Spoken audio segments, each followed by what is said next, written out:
Origin Just Home Reacts, and this is Warlords Battlecry 3 review, Losing a Trademark by SsethTzeentach. Here's another Seth video. I'm hoping this is one of those old style videos since YouTube tells me this is an old game. The pixelated Dwarf Fortress style games that Seth is great at.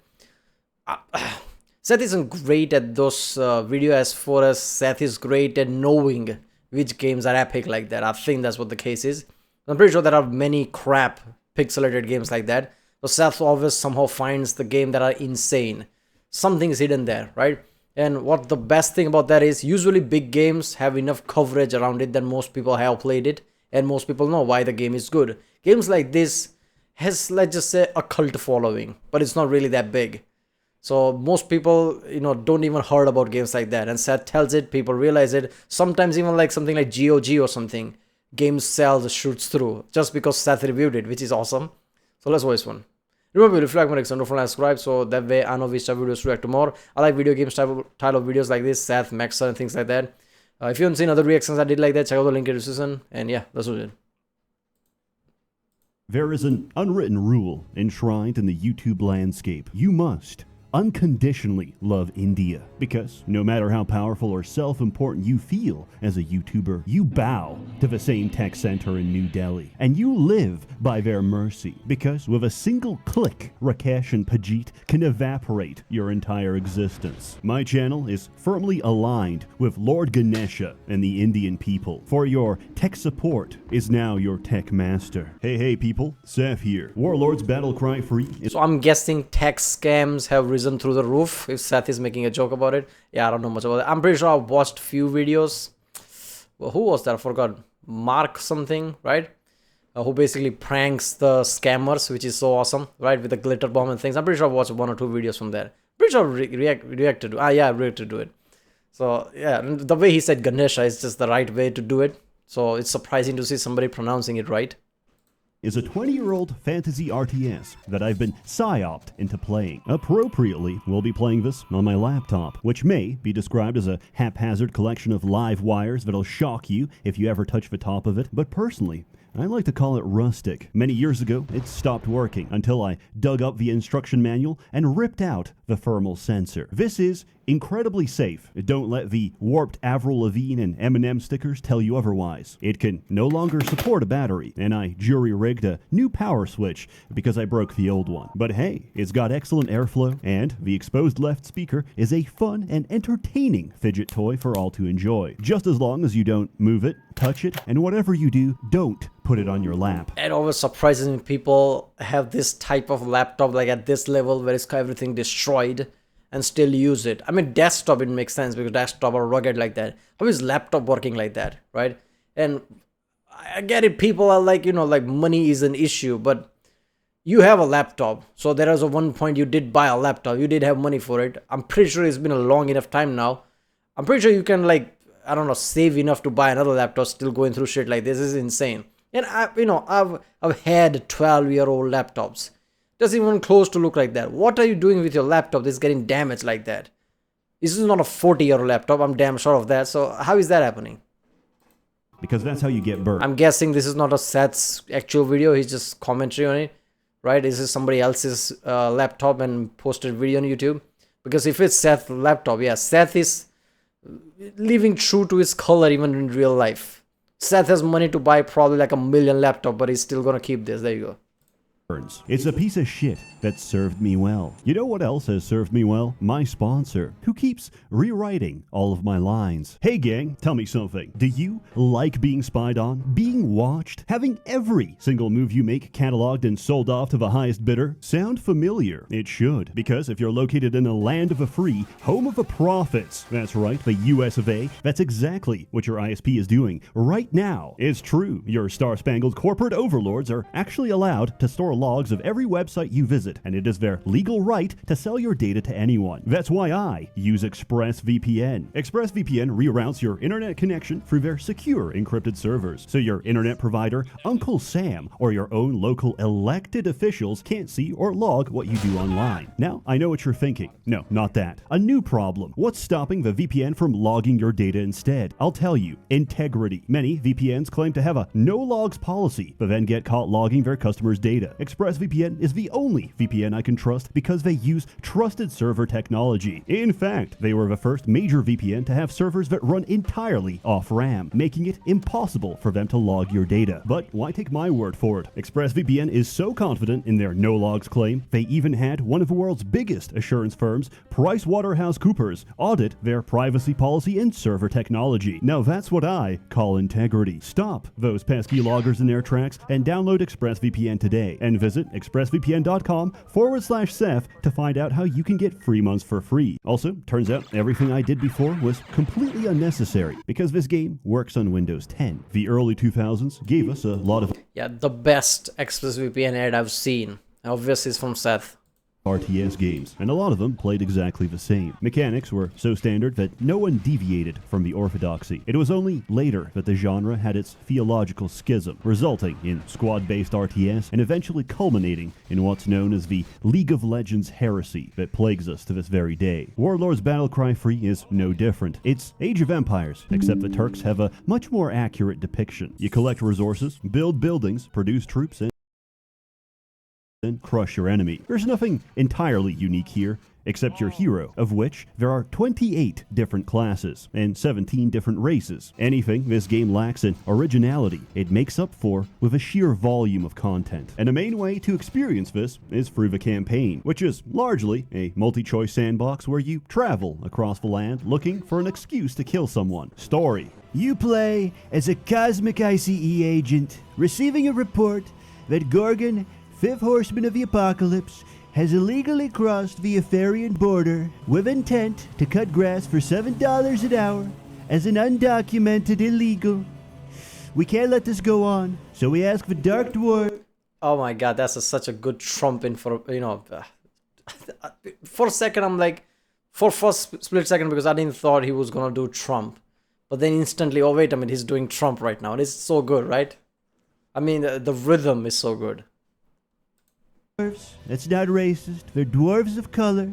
To cast earthquake on his illegal encampment and seal him inside for all eternity. There's absolutely no consequence to ignoring the story, and even if you finish it, you get a pop-up saying, Gorgon has been sealed, now go explore. There's no conclusion, no final battle, and you don't even get to see him. This is the literary equivalent of a toddler starting a sentence, forgetting where he was, and going to sleep. And just as well, because story is not the focus. By far, the best part of this game is the community, which is extremely passionate, to say the least. You'll have people in comments saying things like, Death Knight is the best, and immediately someone will come out of the woodwork, proclaim that their Fey assassin is going to one-tap them, and question the fidelity of their parents' marriage. Which brings us to the focus of my hyperfixation, finding, objectively, the best build in a game that's popular with a 10 or so Polish men that still play it. In the process, I'll talk about each race. What do you say, Gav? The Selentine Empire is a race that answers the question of, what do we have with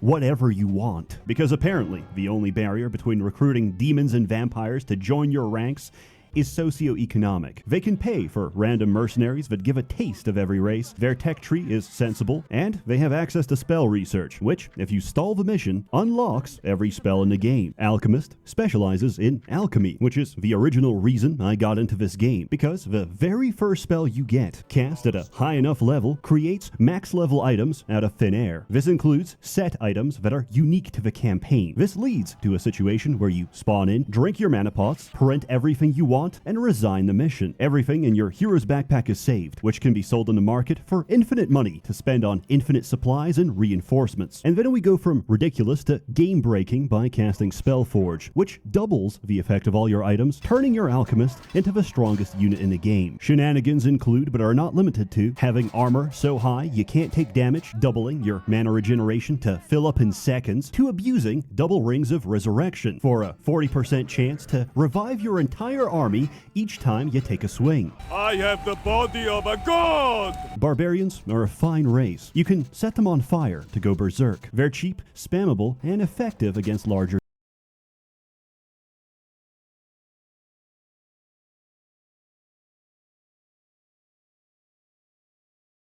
units, regardless of class. Wait a minute, we mute. Yeah, so that is game breaking, isn't it? Like, it might as well be a God mode on or something if you have all that shit. People talk about Bethesda Game Studios games having like this kind of game breaking thing, but it doesn't compare to shit like this. Basically, you're god at that point.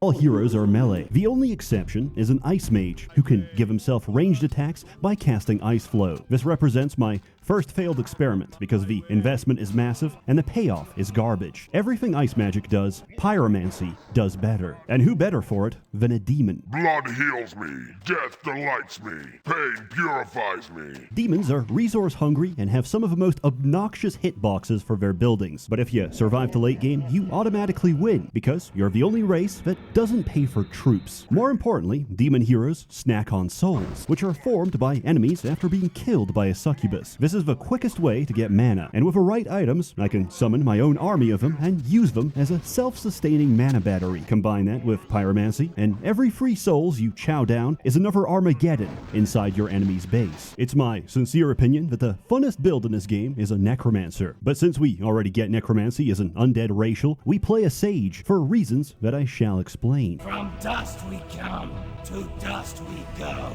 Undead are one of the most unique races in this game because they don't make their own troops. Instead, you have skeletons, which can be morphed at any time into a higher tier unit along different upgrade paths. One of these is the Wraith, For you, my lord. which may be the earliest example of ASMR. Wraiths are the only unit in the game that directly steal XP from units they kill, which includes heroes and even your own troops. So we summon skeletons, which with a memory skill spawn with extra XP, sacrifice them to our Wraith, and grind it to level 20. 2 max level Wraiths are usually enough to solo the entire campaign. But why stop there? Using divination magic, we can cast Mind Leech, which gives affected melee troops the exact same ability as the Wraith. Zombies have access to Feast of Gorak, an ability that converts dead bodies into resources. As wiki users pointed out, unit abilities scale with level. So we summon a horde of skeletons, mind leech our zombie, and grind him to level 20. If we summon thralls from a cage, delete them with Ctrl D and feast their bodies, he prints out more resources than we originally put in. By having an infinite money printer and infinite power scaling,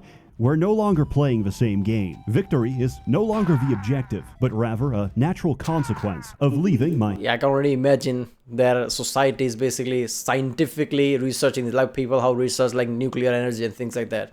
How to put in just enough things that we get better output. In turn, we have an engine now. And they are basically necromancers are like, researching this is how you do it. max level Doom Knight unattended. I am invincible!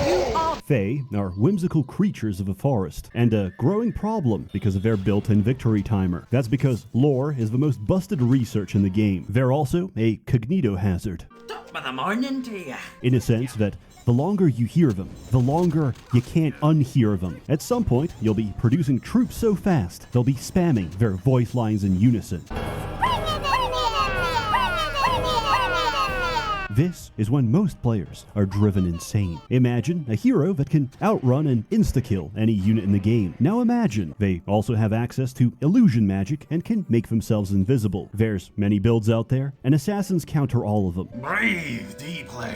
Plague Lords are the servants of King Ass Ripper, a direct manifestation of anything that lives or survives the Indian sewage system. They have a contamination mechanic that accelerates disease. Unfortunately, the condition is only useful for punishing retreats and doesn't really help you during a fight. That doesn't mean you can't make them work. A ranger can stack points into taming, which adds XP to every unit considered a monster. For Plague Lords, this definition applies to almost everything, which is never relevant because you'll win the game by spamming slimes. After each mission, you get a selection of your most veteran troops that you can add to your retinue. Since this will always be slimes, I find it incredibly funny because along with their veterancy, they get a name. It's no longer just a slime. It's Frederick. Also, I never checked which voice lines I gave my ranger, which is apparently Lock up your children. Discord moderator. The Seraphi are lizard men with dinosaurs. These are the old depictions before people realized that God just made oversized chickens. A defiler can poison everyone and then cast rot for it to take maximum effect. This translates to an instantaneous loss of 90% of the enemy's HP and a guaranteed win for every fight, unless they're fighting orcs who are completely immune. Scream louder! Orcs are a melee race possessing the goofiest Alright, seriously though, there's so many, type of, necromancer or something like that, right? So many type of like 20, how do you say, 20, 30 or something, and there are so many race, like 8, 10 or something race combination of all of that. Guessing there's subclass or something as well, right? The scripting of this must have been insane, right? Okay, who made this? The devs are like, the many, or just like one or two guy? Because that always surprises me. Only one or two guy makes an insane game, right? My Summer Car, that's just made by one guy, and all the details in that is so insane.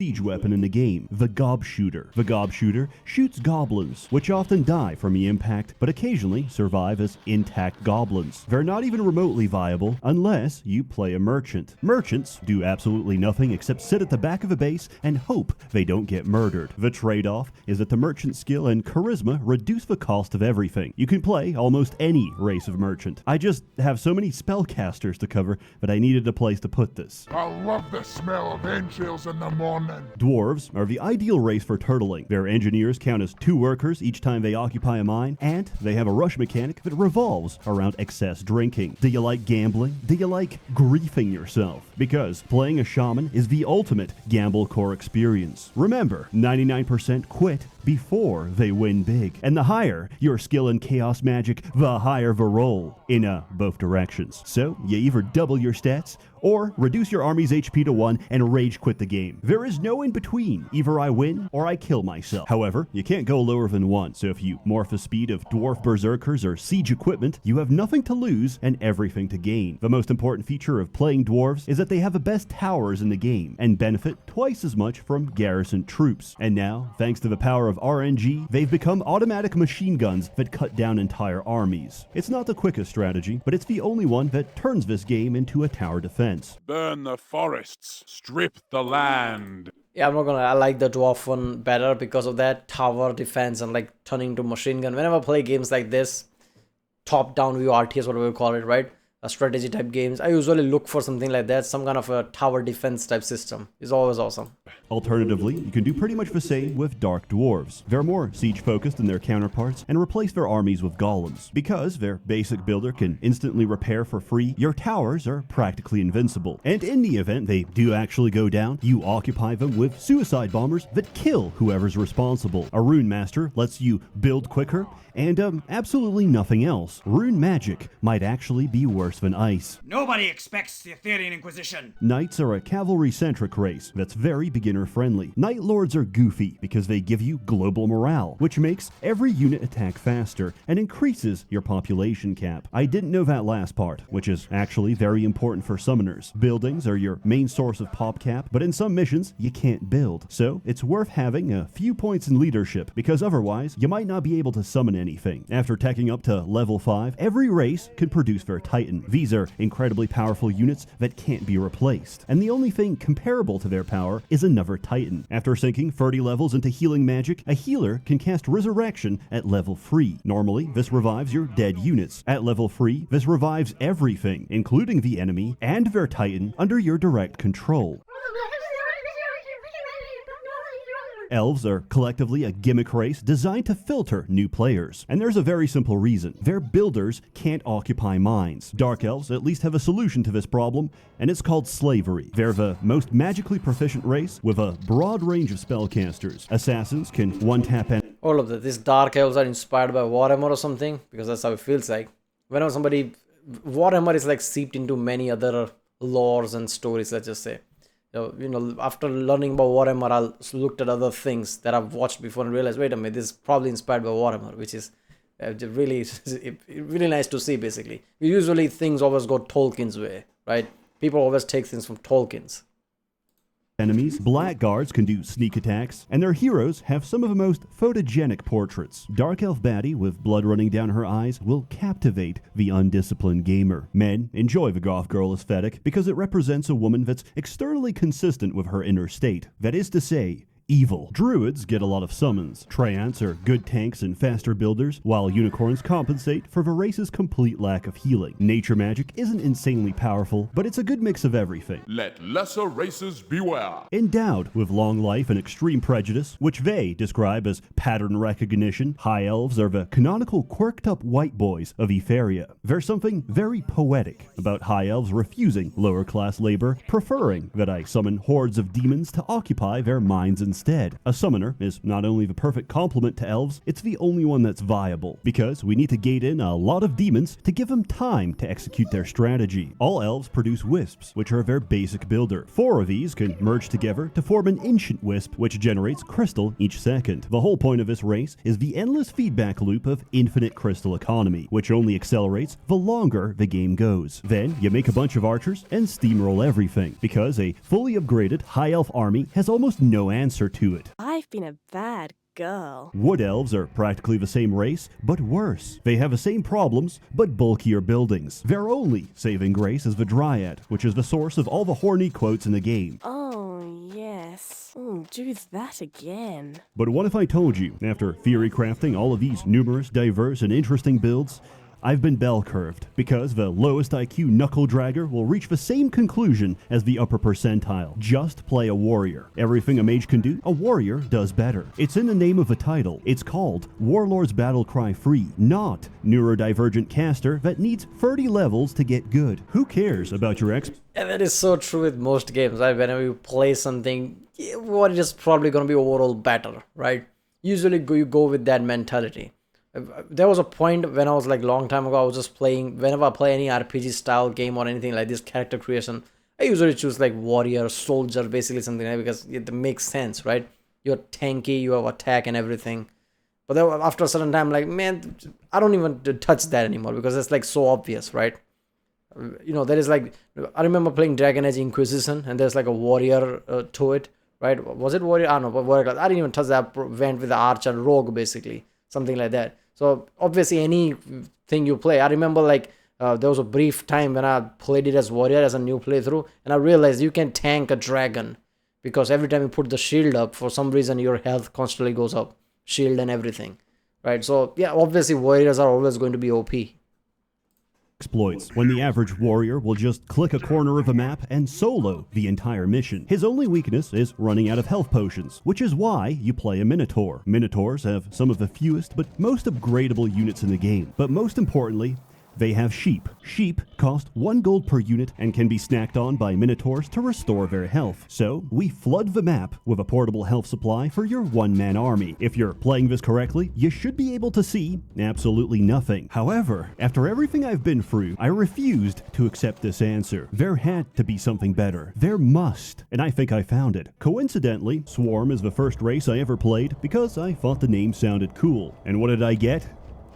Ants. But regardless, we play Swarm because their race have access to Constitution, which adds 10 HP per level. Class doesn't matter, just any caster that has access to arcane magic. And now, we create the most hyper-specific build possible. 10 points in arcane, and dump the rest into Constitution. You need exactly 31 points of intelligence, which gives you 113 mana. The rest goes to dexterity, because we are pathetically weak and need to outrun the enemy. We require the following items: 2 Fey Harps, a Wizard's Banner, a Staff of a Master, a Robe of the Archmage, and most importantly, a Paladin's Helm. First, we cast Mana Flow, which stacks with the 2 harps to give us 45% reduced spell cost. Then, you cast Empower, which increases spell strength by 50%, and Command, which stacks with a Wizard's Banner to increase our area of effect. Destruction is the last spell of the Arcane Spellbook that deals the spellcaster's current HP -1 to everything on screen, including the caster. But because we empowered it, we deal 150% of our HP, which kills us in the process. Unless you're under the effect of Life Ward, a healing spell that saves the caster from death. People found out about this, multiplayer was instantly broken, and it was patched out of the game, because Healer no longer has access to Arcane. That is, unless you're wearing a Paladin's Helm, which has an on-hit chance of casting Life Ward. So we start the game, build a wall, get our hero to attack the wall, and charge his Paladin's Helm. Then we walk up to the enemy, cast Destruction, and walk back with full HP. At level 48 with 610 HP, you can one-shot the strongest Titan in the game. But is it worth it? No. I did all this so I can cast one spell, one time, and then have to wait like 10 minutes before I can do it again. I've rationalized myself into a corner, and I'm back to the middle of a bell curve. What have we learned today?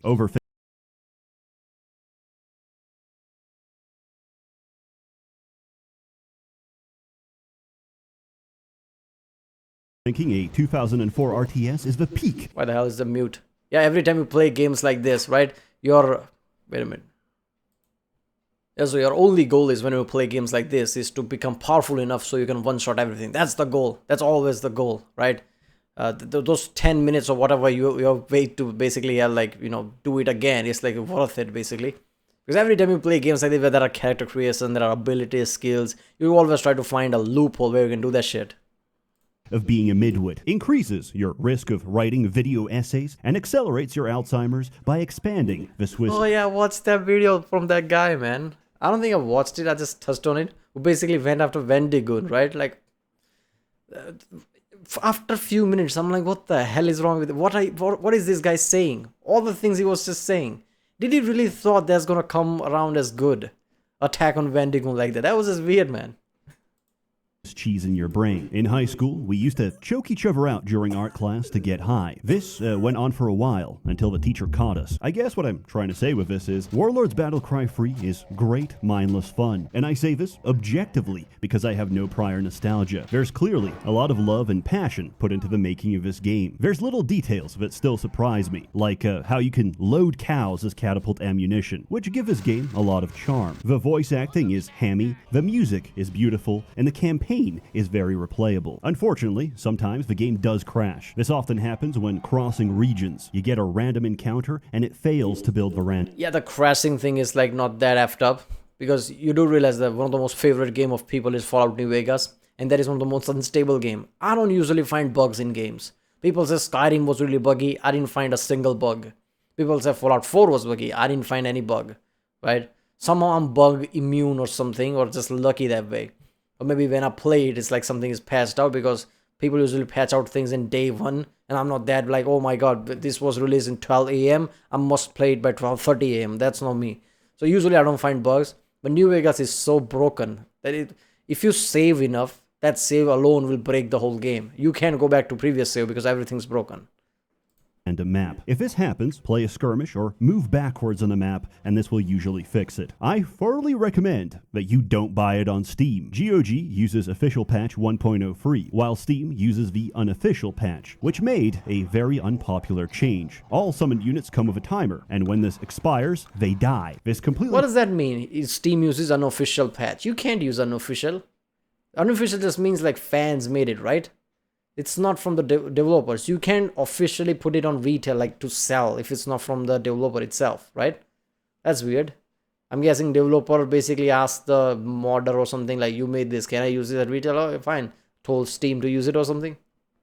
Destroys a lot of builds, so for the sake of your enjoyment, get a copy from GOG. Use offer code ChastityCage for 45% off. There should be a sale, and if there isn't, I'll personally send you a free download link. Your graphics card may run a little hotter than usual, but I assure you, my Ethereum miner will take no more than 10%. As always, more content to come, so stay tuned. A warm thanks to the many members of the Merchants Guild, generously funding and bankrolling these videos. You're all truly wonderful. Have a good one. Chin Tendolkar to Virat Kohli. Trump. Trump is a perfect video game character. Just, you know, there is like, what is that, speech to text or something like that. There's new mods are coming, right? I'm pretty sure there was something with Fallout 4 and things. This is basically Bethesda Game Studios modders, right? That's where it all intensifies the speech to text type of thing, right? With AI powered. Yeah, Trump's speeches are gonna get implemented in video games. I just know it. That's insane. Man, I love this. You know, as far as you know, the crack thing, right? Crack games nowadays. I'm guessing people must put miners and shit like that, right? I don't know. I've stopped seeing buying crack game for like, I don't know, like 10-12 years now. When I was a kid, I didn't know what a game is, where to buy or whatever. Basically, barely spoke English. There was a time I used to like, I didn't even know that's like legal or illegal type of way. But yeah, but I'm guessing nowadays with like how graphic mining has become a thing, at a point where graphic card was not even available to people because people just took it from mining. I'm guessing all the crack game must have something like that, where people can just mine somewhat. I don't know. Alright, well, that was Warlords Battlecry 3 review by SsethTzeentach. If you like my next one, don't forget to subscribe, and yeah, I'll see you next time.